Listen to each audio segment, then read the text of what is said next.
कभी ये सोचकर देखना कि जो चीज़ मनोरंजन के लिए बनाई गई हो, वहाँ मनोरंजन की बजाय लोगों की जान जाने लगे। किसी एक के साथ अगर ऐसा होता है तो ये सुनने में थोड़ा सा नॉर्मल लग सकता है, लेकिन अगर मैं कहूँ ये सेम घटना 3 लोगों के साथ एक साथ हो गई हो तो ये सब सुनने में थोड़ा सा अजीब लग सकता है।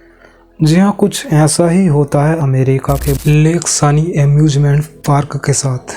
इसको 1926 में बनवाया गया था, जो कि बनवाने वाले कॉलोनी टी स्टो, जो कि अमेरिका के ही रहने वाले थे।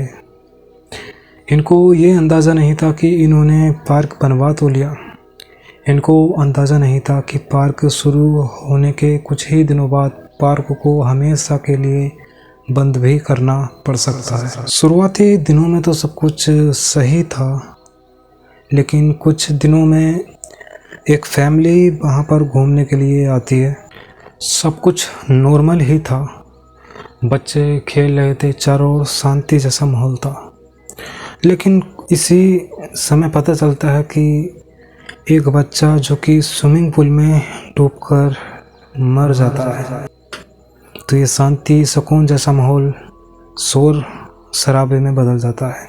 इस घटना को लोगों ने ज़्यादा सीरियस नहीं लिया। समय के चलते सारी चीज़ें नॉर्मल हो गई और इस घटना को सब लोग भूल गए, और फिर समय के चलते सब कुछ नॉर्मल हो गया। फिर कुछ दिनों बाद एक फैमिली और इस पार्क में घूमने के लिए आती है। चारों ओर एक अच्छा माहौल, शांति जैसा माहौल, और कुछ ही समय बाद पता चलता है कि जो कि एक बच्चे झूले में झूल रही थी, उसकी अचानक से मौत हो जाती है। इस घटना के बाद लोगों की संख्या पार्क में कम से कम रहने लगी और लोगों के मन में यह बह बैठ गया कि इस पार्क में कुछ तो ऐसा है, लोगों की जान चली जाती है। यहाँ सिर्फ 2 घटनाएं ही नहीं हुई, बल्कि इसी तरह की 6 घटनाएं होती हैं। आखिर किस तरह हुई इन लोगों की मौतें, क्या है सच्चाई, आइए जानते हैं आज की इस पूरी वीडियो में। इस पार्क को लोगों की नज़रों में अच्छा बनाने के लिए इस पार्क में बड़े आकार की मछलियाँ रखी गई थी, और इस पार्क में लोगों की स्विमिंग पूल में रेसें भी कराई जाती थी, और इस स्विमिंग पूल में वही जा सकते थे जिन्हें तैरना आता हो, और इसी स्विमिंग पूल में लोग नहाते भी थे, और इस स्विमिंग पूल में वही जा सकते थे जिन्हें तैरना आता हो। ये बच्चा सबकी नज़रों से बचकर इस स्विमिंग पूल के अंदर चला जाता है, और ये काफ़ी अंदर जाने के बाद कहा जाता है ये बाहर नहीं आ पाता, और कुछ ही देर बाद इसकी बॉडी वहाँ मिलती है। तो इसके पीछे की सच्चाई थोड़ी अलग भी हो सकती है कि बच्चा जैसे ही इसके अंदर जाता है तो किसी फिसलन की वजह या फिर किसी गड्ढे की वजह से उसका पैर फिसला और वह पानी के अंदर चला गया, जिस वजह से बच्चे की मौत हो जाती है। लोगों ने इसे एक भूतिया तौर पर समझा। इसी घटना के बाद एक घटना और जो कि झूले से संबंधित है।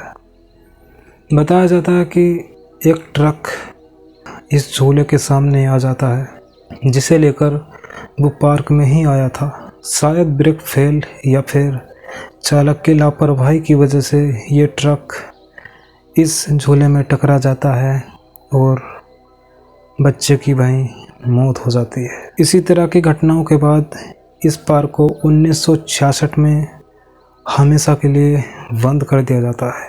अभी के समय इस पार्क को कुछ लोग भूतिया या शापित पार्क कहते हैं। पार्क के बंद होने के 20 साल बाद इस पार्क की खुदाई की जाती है, जिस खुदाई के अंदर कुछ कपाल, कुछ हड्डियाँ, सिर के कपाल देखने को मिलते हैं। बताया जाता है कि ये पार्क आदिवासियों के कब्रिस्तान के ऊपर बना हुआ था, जिसके बाद लोगों ने इसे शापित या फिर भूतिया पार्क मान लिया। अभी के समय कुछ लोग कहते हैं कि इस पार्क में चिल्लाने रोने की आवाज़ें भी सुनाई देती हैं, लेकिन कुछ सबूतों के साथ अगर बात की जाए, ये मनगढ़ंत कहानियाँ बनाई गई हैं जो कि आज के समय इंटरनेट पर भी काफ़ी चीज़ें वायरल हैं और ऑफलाइन भी कुछ लोग इसके बारे में मनगढ़ंत कहानियाँ बताते हैं। कई यूट्यूब चैनल वालों ने वहाँ जाकर पूरी रात वीडियो शूट की, लेकिन उन्हें ऐसा कुछ भी वहाँ नहीं सुनाई देता और ना ही कुछ ऐसा दिखाई देता है जो कहानियों में बताया जाता है। आप अगर सर्च करके भी देखेंगे तो आपको काफ़ी सारी वीडियो मिल जाएंगी और उनमें से कुछ वीडियो ऐसी होंगी जो सच और उनमें सीधा बताया गया है कि यहाँ पर ऐसा कुछ भी नहीं है। तो नमस्कार दोस्तों, मिलते हैं किसी नई वीडियो में। जब तक के लिए अपना ख्याल रखिए।